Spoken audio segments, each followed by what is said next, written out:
Babae ka lang. Hindi ba't bakla ka? Ano naman kung lalaki ka?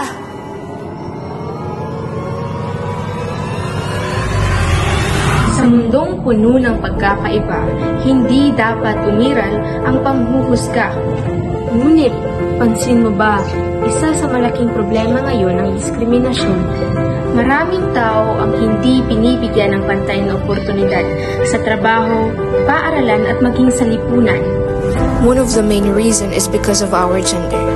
We are often overlooked just because of who we are. Gender equality is more than just fairness. It's about unlocking the full potential of everyone, regardless of their gender. Kaya nandito tayo upang tapusin ang diskriminasyon. Ang bawat isa sa atin ay may kakayahang magdala ng pagbabago. Tayo ang magsisimula ng bagong yugto ng pag-asa para sa mundong pantay at hindi mapanghusga. Let's rise together for gender equality. Let's create a world where everyone is respected, valued, and given the opportunity to shine.